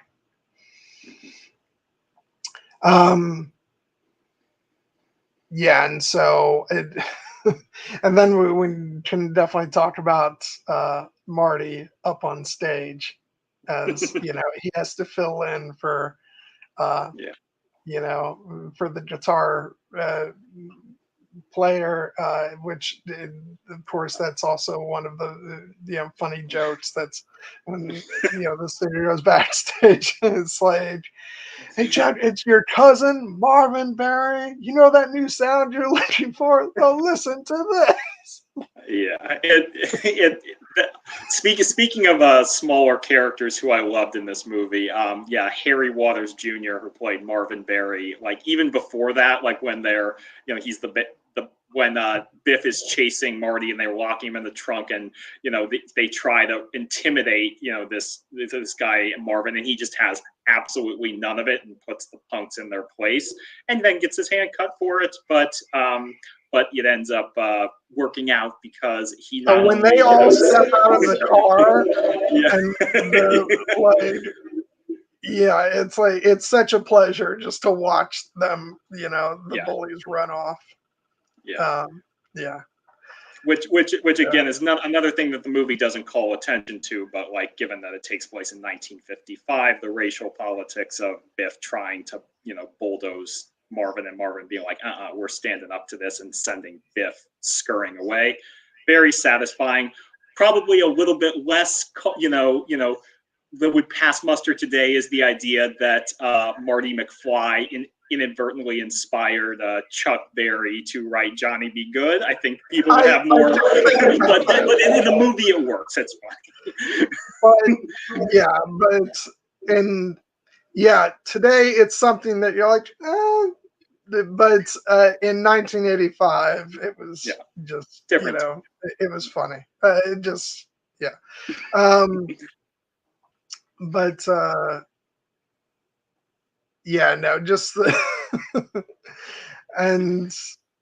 I'm happy to say that even as a little tiny kid, I knew very well that this was not Michael J. Fox singing.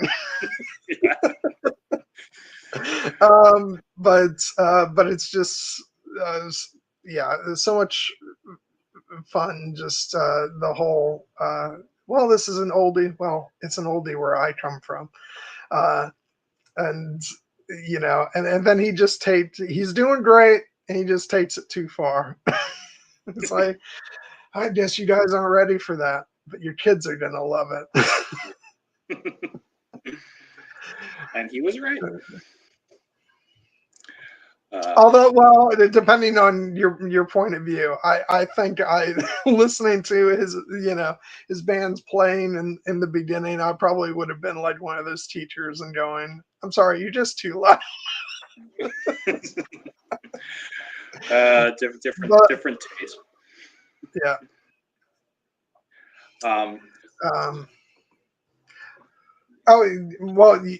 And that's fine. But obviously, but the voice is a whole different thing, and this is just my way of saying that even for a kid, some things don't go over your head. But and I think the only part that I kind of like, I don't want to say I struggle with it, but I would have. It's a choice that I wonder if they just need to up the drama at this point. But it's after. But after George has had his big moment, and then he has to have another one when this rando, cuts in on him and Lorraine. It's like, didn't he just have his big moment standing up to Biff? And so it's the only part of the sequence that I've always had a little like it seems a little what's the word I'm looking for? Oh God, my mind's going blank. Redundant. I actually, this is interesting because I actually thought that this part of the sequence worked really well for me as a first-time viewer because for most of the movie we had seen very specifically George getting terrorized by Biff, and that makes it a very specific and triumphant moment when he finally stands up to Biff and punches him and knocks him cold and does it in front of Lorraine and and rightly wins her heart in that moment. But where I thought that the redundancy actually worked well is the fact that it's one thing to stand up to a specific bully, it's another to know that transformation has stuck. And I thought that it actually worked out well because the scene where George and Lorraine are dancing is very romantic and sweet, and then all of a sudden this other new asshole cuts in and is trying to take Lorraine away from George, and we get to see that no, like this that was not just a momentary moment of courage from George. He is now a changed man, and he just goes right up to the guy and takes Lorraine right back, which obviously was what she wanted. And it's a very sweet and romantic scene. I did think, in terms of things that worked a little bit less well, as you said, they had to heighten the drama. What they pair it with is that, in this moment, this is the moment when Marty is actually beginning to really fade from existence, and him like basically having like essentially like a heart attack up on stage as he's slowly like, it's like if George doesn't kiss Lorraine in the next minute, then Marty's gone. That I found a little bit melodramatic and over the top, but I thought the emotional beat between George and Lorraine worked really well, and then the moment is Okay, cool. This is what I like of having your perspective as someone coming to it fresh, and your read on that, because that's interesting.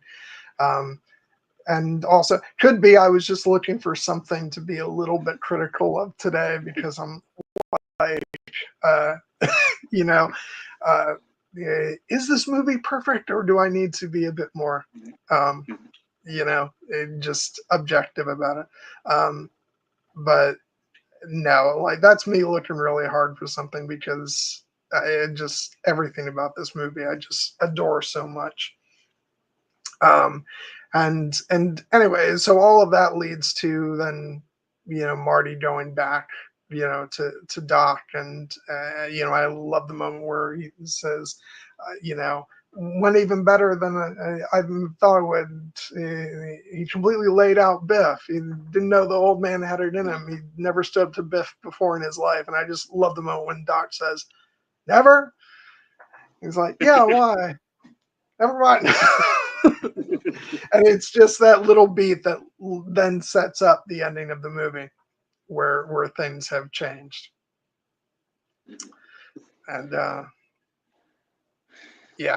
and then we get everything about, Doc discovers the letter, and there's all that drama, like this section especially, like the movie does such a great job of like raising up the personal tension of the relationship between Doc and Marty, and what's at stake in the future, and then right when it reaches that fever pitch of when Marty is just gonna flat out tell him, then the tree comes down, and the line gets disconnected, and all of a sudden they have to scramble to try fix things so that Marty can actually make it back in time. And this is like, for me, like the movie just does such great work like all the way through, but it's really important. The great movies really stick the landing, and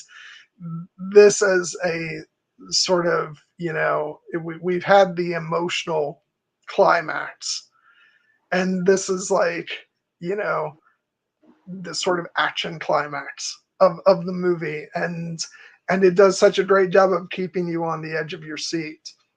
And to the point where the part where Marty is driving down, it's getting down to the wire, and just as Doc is scrambling, and then he glides down the cable, and just fixes it at just the right second, and all the while the music is just going, and it's such a great sequence. And what's great is that the third film actually opens with this sequence, because for reasons that you'll see if and when we get to it, and so it's just like, it's just iconic on its own, but then it gets referenced back to later in the trilogy, and so it's just it's such a it's such a great sequence. I just could heap more and more love upon it. It's the type of thing that just gets your heart racing, and it's like, this is great movie making. Yeah, it was an interesting sequence for me to watch because it's one of those things where like this sequence has inspired so many other similar sequences that I have seen in other movies since. The idea of like you're racing against the clock, and you have like, and it seems like you've got enough time, then 7 separate things go wrong, and every time you think you got it back on track, something else goes wrong, and you know that it's also that they can actually finally connect those cables with milliseconds to spare. And seeing that in practice, was like, as knowing that this is one of the sequences that inspired that type of staple in future movies. You can see why it endured that way. And then of course, just the iconic, the 88 miles an hour, the 1.21 gigawatts, Doc Brown with his cables, and then of course the moment when the lightning strikes and the car gets the charge in the nick of time, and Marty races off back to the future. And I'm like, okay, I can see why this sequence has had the lasting impact that it's had. And again, if I had seen it at a younger age, it probably would have blown my mind even more than it did now. But as it was, I'm just like, well done, movie. Well done. Yeah. Yeah, again, Christopher Lloyd's reactions are just so great. It's like when, he's trying to plug in, when he's up on the clock tower, and then the other end comes, comes loose. He's like, ah! Yeah, and who among, obviously this is a very high stakes situation, but who among us has not been fiddling with electrical cables, and we're trying to stretch and make one thing plug into the wall, and it pulls something else out of the wall, and you're like, damn it.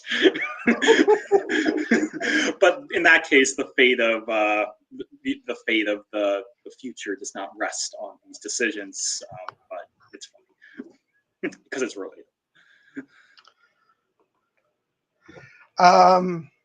Yeah, Chris, I love love it all. I definitely agree there. It's, oh god, and I was just thinking, I mentioned before about how the sequence is revisited at the beginning of part 3, but it's also revisited at the end of part 2 as like a connecting piece. And what's great is that at the end of part 2, that's, when we see the scene here, and we get Doc, dancing up and down the street when Marty has successfully, gone back to the future. And, and then the shot ends with Doc, just smiling and looking up at the sky, and then it cuts back to the future. It's like, it's so great because in later versions of the scene, we see what happens after that moment, and immediately after that moment. And so I just love the way that the whole story is constructed. And I'm talking a bit about stuff that you haven't gotten to yet, but it's just it's really fun to go back and look at how the pieces fit together once you've when you've lived with all 3 movies. I will say I haven't. I don't want to say I've never seen the animated series, because I have. It's just been a really, really long time. I saw it when I was a little kid because I remember, I remember that I watched it, and I also remember that I forget where I was. Would it have been Universal Studios? I can't remember. It was somewhere where they had a train, like at the train from the end of part 3, and then they had a stand that had, at the very least, it was the animated Doc. I don't remember if it was also Marty. I don't remember. Again, I don't even know what park or place this was. I just figure maybe it was Universal because they had Back to the Future stuff. Yep. But oh, cool, yeah. And so I know that I watched it. I just, but I don't remember it, just because it's been so long. But yeah, I that makes me want to go back through my picture albums and find that photo. Um, Also, because any chance, any chance to share old pictures of Little John with his full head of hair and share that with the group, I always look forward to that. Um, yeah, no, yeah, Jared just, but I'm sure you are Yeah, aware I of mean, some of this stuff, like the hoverboard. yeah, this is a movie you do not. I have not, not obviously not having seen Back to the Future until recently. I have still not seen parts 2 or 3, but you do not have to worry about spoiling me. Trust me when I say, again, Back to the Future's parts 2 and 3 have been every bit as spoiled for me through cultural osmosis as this one. So I know what happens, and I look forward to actually watching it. Yeah, the pizza hydrator is still a dream that has yet to, like, and I don't necessarily know why that's the dream. It's like so that you can, pack away a small little pizza and have it turn into a big pizza. Like, I can just have a big pizza in in the freezer or whatever. But for some reason, the idea always fascinated me as a young kid. So, um, but uh, but yeah, no, I'm still waiting for the day that. But also like the shoes that you put on, the auto laces, which I'm sure somebody did something with that at some point. Um, but but if they did, it never entered the mainstream. Um, but no, now this is the stuff that I'm going to go on about when we talk about part 2 about things that we don't have yet, that I don't understand why we don't have them. um, but yeah, but moving back to the end of part 1. um, I think somebody mentioned earlier about the music that plays under the scene where with the bulletproof vest. That moment is really emotional when Marty comes back and to try and warn Doc Brown. Of course, he gives himself 10 extra minutes. Like maybe you should have given yourself a little bit more time. But of course the car isn't working again, so he has to run to try and make it. Uh, and of course, this is the moment when you notice, hey, the mall changed to Lone Pine Mall because the timeline changed. And yeah, but the moment when he comes up, I love Christopher Lloyd's line delivery of, when Marty's like, what about, uh, alternate course of history, changing the space-time continuum? And he goes, well, I figured, what the hell? And that combined with the music, it's such a great emotional moment. Yeah. And yeah, I'll just before we yeah, I'll echo what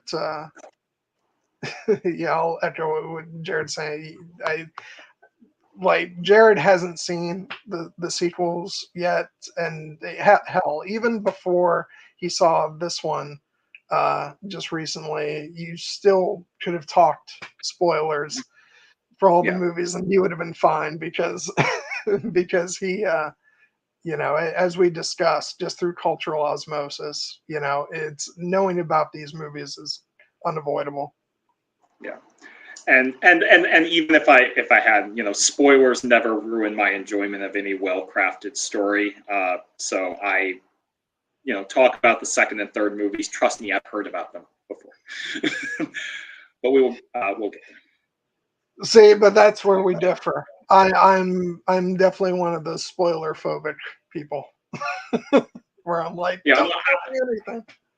yeah, I don't know. I found that it was more along the lines of that, like, people are gonna spoil shit, and I just need to, like, I can be super mad about it, or I can just kind of roll with the flow. And in particular, I've just found that, like, because I can still enjoy a movie even if I quote unquote know what happens, and if I truly care about not knowing something, then I will make the effort myself to avoid those spoilers and not, shame on you for that kind of stuff. I will say before I just recently left Twitter, so I don't have to worry about that anymore. But Salute. yeah, but but before I had left, I had about 1 billion blocked words or muted words because because it's like every time something came out, I was like, oh, gotta mute that word and gotta mute that hashtag. Um, so, um, but that's actually why I texted you today, Jared. I was like, for all I know, he's promoted the stream on Twitter and is wondering why I'm not. Oh And no, I mean, I had seen your post in the Slack about okay. leaving Twitter, and I was like, you know what? I think that's a good choice for you to make at this time, given how you've talked about how prolonged exposure to social media can be hazardous for your mental health. Um, I must say the reason I have not yet left Twitter myself is one, I have cultivated a more positive community around things like Star Wars on there, and two, Mhm. being the sports addict that I am, it remains the best way to follow games. So I will stay on there and suffer, even as I rage against Elon Musk and his nonsense. Yeah, well, and the thing is, I did because I'm on Blue Skies, so and I would like very much if there was more activity on there. I just like because of the fact that as we talked about the past, like I don't do well on with the sort of toxicity that exists on Twitter. I just it doesn't I it doesn't gel with me. I don't gel with it. Um, but I still do like having a place to talk to my friends, and a lot of our friends are on Blue Sky. So for now I'm okay on there, and also I don't have to deal with like I also just have not felt great about still being on there just because of the musk of it all. Um, but now I don't have to worry about that. So, but just wrapping up the movie, Marty goes back home, discovers that things have changed a bit, and this is where I jumped.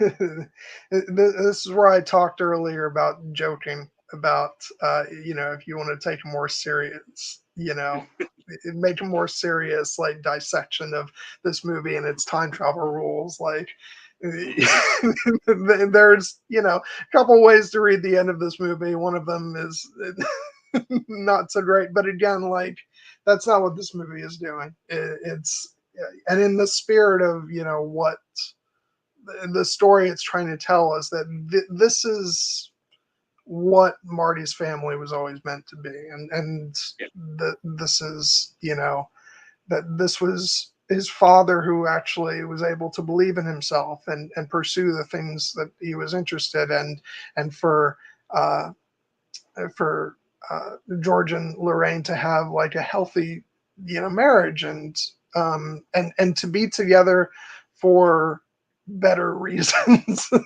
you know, and and yeah, so it's just the only guy that I did feel sorry for was the brother, because I'm like, oh, you work in an office now. It's in the 80s that was seen as a good thing, but now I'm kind of like, oh, poor guy. Yeah. Yeah, I mean, it like obviously before he was working at like a fast food type restaurant, and now it's Yeah, meant to imply that he's come up in the world. So I get what you're saying, but he does seem happier. I'll put it he that way. does. Yeah. As Dave, the brother's name, and the sister as well. Linda, she was like very like shy and reserved and hadn't been able to find love, and now it seems like she's much more confident and has boys hanging on her door. So I think that it and obviously George and Lorraine's dynamic, and the fact that Biff is now like a servile, having to take orders from George as opposed to the other way around, is satisfying. And I know it's set up for the future movies when Biff finds a way to get out of this. But yeah, I will note that like yes, it is. You could imply that like perhaps are these like did he actually change the entire construct of who these people were? But I think, as you said, it's meant to be that this is the life that they were always meant to live, and what he did here was a good thing. And the one character who didn't really seem to change much at all is someone actually I don't think we've mentioned very much throughout this stream is his girlfriend Jennifer. Which I was just going to point out, because I want to go ahead and talk about her now.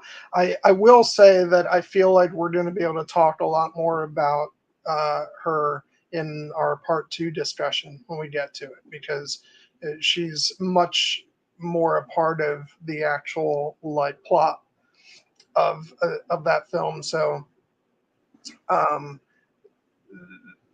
it just lend itself a bit easier. But I do want to set aside some time here at the end to talk about her, in part because she's played by a different actress in parts 2 and 3. In the sequel, she's played by Elizabeth Shue, and in this film, she is played by Claudia Wells. And I actually think when I was younger, I knew Elizabeth Shue between this and a bunch of the other stuff that she was in. So when I was younger, I think I just kind of viewed her as as the character, as Jennifer. But now, but I'd say as I've grown older and I've gone back to watch all the movies over the years and stuff, I think I actually prefer Claudia Wells' a version of Jennifer a bit more. And she's great. I love her interactions, that the two of them have in the beginning of the movie.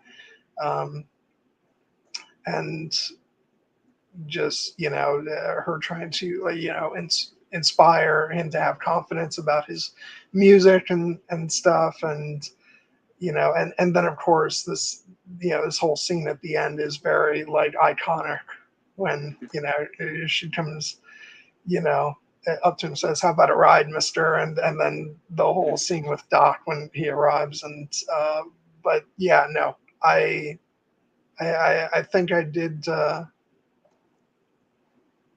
yeah, it's a weird thing of growing up with, knowing a particular actress from other things and having that sort of influence, which version of the character you like. But I kind of wish Claudia Wells had gotten to play out the stuff in part 2, especially. But, Elizabeth Shue was definitely the it girl, or one of the it girls of the 80s. Yeah. No, and this is an element of where like me not having seen the movie before, like I knew how important Jennifer was to the overall story. So when I watched this movie, I was actually surprised, like, oh, she's actually not in it very much, at least this one. But as critic Chris is pointing out in the chat, like she very much captures that like girl next door kind of vibe, who just she and Marty are steady. Like obviously drama will come into their relationship later in the sequels, as I understand. But in this movie, it's just like, yeah, they're boyfriend and girlfriend. They love each other and they understand each other. They're good. And I think that for this movie's purposes, she works as kind of an anchor to understand, like, of course Marty wants to get back to the future, back to his own time in 1985 for all kinds of reasons. But chief among them is probably Jennifer, because the relationship they have seems to be pretty good. Yes, so I can't speak to the quality of Claudia Wells versus Elizabeth Shue's performance, but I do think it's a shame that she wasn't able to reprise her role for the sequels, at least based on this movie, because I just thought she did a lot with relatively little screen time to endear myself to her. Yeah, and so speaking of her, like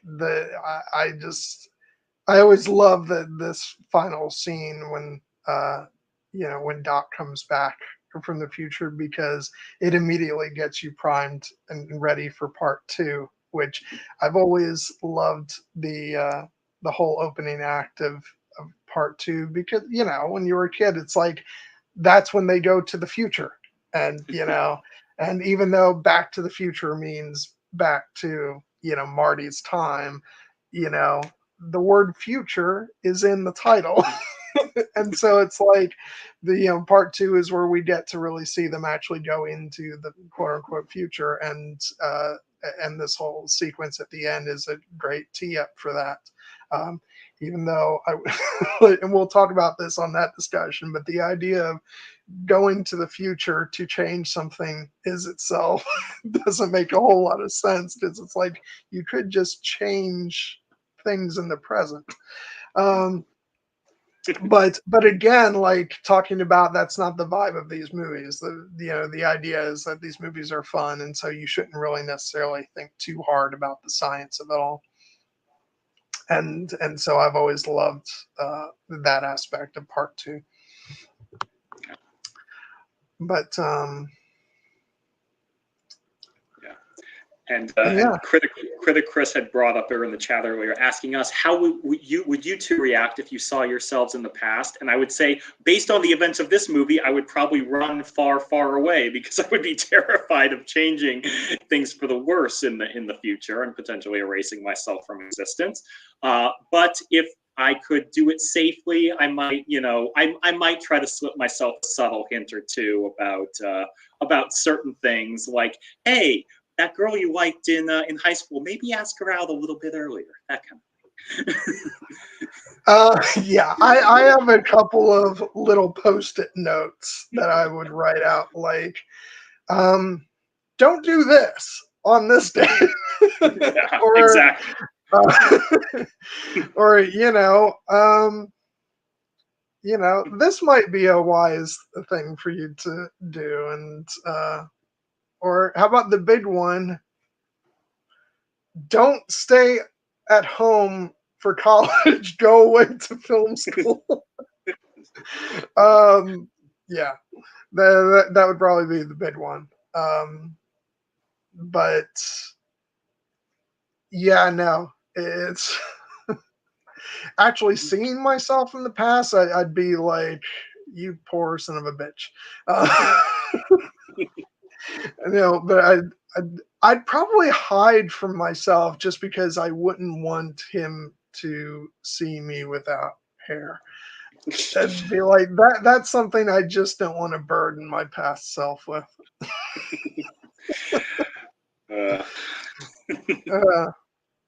But no, yeah, I actually, I've thought about that. Advice would be like a checklist of like decisions that I regret, or whatnot, that like not things that are too big, but just things that might make life a little easier. Yeah, and like we could obviously get very heavy with this and talk about like serious moments and emotional moments that we would want to give ourselves or afford ourselves, but also like, yes, it part of the fun of it is like, yes, if I could and I could do it safely, would I perhaps slip myself a little note of all the winning Super Bowl winners from the past 20 years? I'd like to think I would be better than that. I'd I don't want to get too heavy with this because it's meant as a fun Yeah. question, but I do I will say I would honestly like the number one thing I would say is I'd tell my younger self, don't ever, get in a fight with your mom, and please, for the love of God, tell her that you love her more. I think that would be like number one on my list of things. Like I said, sorry to get too heavy there, but it's just hard to imagine that's like, and I'd have anything else as my top priority. But, Yeah. um, but, but yeah, like, I lottery tickets might be number two. Yeah, no, but yeah, it's it's one of those things that I don't know. I've definitely thought about it a lot, in part because these movies have been so part such a big part of me. So I've always kind of thought about the time travel thing, and what would I do if I could, you know, and you know, try- again, the lesson of this movie is be careful not to screw things up too much, but just like I said, little notes that Little pass through an intermediary so that you can avoid the whole like seeing yourself in the future or in the past kind of thing. plus I wouldn't want to get too close to myself because I also saw Time Cop a lot of times, and I'm like, Oh yeah. two objects can't occupy the same space. So Actually, I've got it. What I would do is taking a page from Marty. I would dress up as Darth Vader and tell myself I'm coming down from the planet Vulcan, and if I don't do these things, your brain will melt. Because that seemed to work. yeah, it did. Okay, so yeah, anything else you want to touch on about the movie? I mean, I've hit most of the plot points. I did, like I said, I just wanted to touch on Jennifer because I think she was an important part of the movie, even if she's not the most prominent in this particular thing. But yeah, it's just overall, this was a movie that I probably shouldn't have put off watching as long as I did, and that probably changed my experience with it relative to what it could have been had I seen it earlier. But as a movie, it just holds up extremely well, and I find it like it's nice when you can watch a movie that people consider a classic, and you can have the experience where you can go back and see, yeah, I get it. I get why this is such a touchstone, because it does have a certain, even though it is a movie very much of its time, it has the timeless quality with iconic characters that allows it to endure. Now going on, I believe, 40 years, and I think that's something that is worth celebrating. And I feel that I overall I'm very pleased that you guilted me into watching it finally, and we will get to the second and third ones. I'm willing to talk about them with you. It seems our recent schedule seems to have filled up, but we can carve out a time to make sure we do parts 2 and 3. Maybe like in the early in the new year or something along those lines. Yeah, the one thing I want to make sure of is that we do those two in close proximity, just because both films they were shot at the same time, and and so I mean all three kind of run together, but especially those two. But no, that's great. Oh wait, what's the?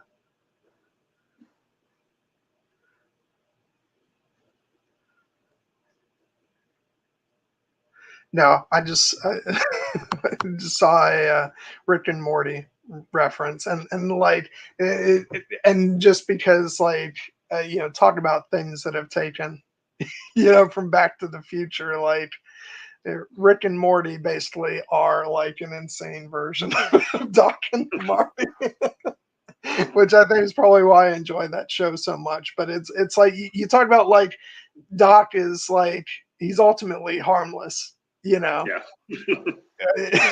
Rick is basically No. Doc if he was not harmless and actually was quite the opposite. Uh, yeah. Oh God. But yeah, no. So anyway, no. I'll just like I just want to make sure we touch on like the closing moments of the movie I talked about when Doc comes back, but just the visual of you know, yeah. Hey Doc, you might want to back up. We don't have enough road to get up to 88. And Doc going, roads where we're going, we don't need roads. And then just seeing the car flying, and it's funny because I just recently like read that was very much designed as a like it was just supposed to be a one movie thing, and Hmm. that ending was not necessarily designed to lead into a sequel. It was just made to be like the final flourish of the movie, and that's how it ends, and they can go off and do whatever. And but now having lived with parts 2 and 3 since I was a little infant, I'm like I just absolutely can't imagine that not leading directly into part 2. So um but yeah, that'll be fun when we get to discuss about that. I'm sure he did. I do love that bit of dialogue. From 1985, who's the president? Ronald Reagan, the actor. Oh God, Yeah. there's That's so many classic lines. Um, Okay, so next week we're having our Halloween stream. We're going to talk about the film Aliens, directed by James Cameron. A long time ago, I did get to do a stream on the first Alien film with my dear friend Carol Brown. Please go back and watch that if you're so inclined. I, I loved that discussion that we had, and it was so much fun. And Carol was a very unique personality, um, and just listening to her just talk about so many things throughout that movie because she had a real wonderful sense of humor, and so uh, we got to laugh a lot about a movie that's very tense, but also heap a lot of love on it. So I would love it if you're interested in those movies, if you could go back and watch that because it was a lot of fun, and we're going to try and rope in some guests next week for this one because we have a couple friends who are big fans of Aliens. And then the week after that, we'll be talking about the first season of the Netflix series Arcane, which is having its uh, second and final season coming up in a couple of weeks, I think. mhm. So yeah, um, I'll just want to take note of a couple of comments here at the end before we sign off. I'd actually be interested in that because I knew I wasn't crazy. I knew I had seen like a version of uh, the Back to the Future one that did have to be continued at the end. But what's on Blu-ray and 4K now is the original theatrical version. So, um, but yeah. Uh, So yeah, I guess that just about wraps it up. So we have those streams coming up, and then we have some other stuff that we're going to, we're also looking ahead. We're gonna talk about the 10th anniversary of Interstellar. Mhm. Um, we've got a couple other stuff on the horizon. We're going to fit a discussion about the Penguin in there at some point, and then Keira Knightley has a new Netflix series coming out called Black Doves that we're going to talk about in December probably, and then also The Lord of the Rings: The War of the Rohirrim comes out as well, which I'm just chomping at the bit to go see a new Lord of the Rings movie on the big screen. Yeah. So, so I guess that's about it. Anything else, Jared, before we sign off? Nope. Just this was a fun discussion. It's you will know this, those of you who are new to the channel, that if you look back at some of our other videos, we tend to go quite long. This was a little bit of a breezier discussion, but I think it's because, it's a movie that's a little, there's not as many super deep thematic layers to unpack. It's just fun and, extremely well made. And there's only so many times we can say this is great before we well, yeah, but we still went 2.5 hours, which if this was back in the old days when I did Here Be Dragons with Stev and Nessie, Stev would be clamoring to hit the end screen button so he could go to the bathroom. And so we just do really long streams a lot of the time, but not we don't have to do a 4-hour stream every single time. But I will say that I think next week could be in danger of. No, actually, I take that back. If we have guests, I think we'll keep ourselves under control. Yes. But yeah.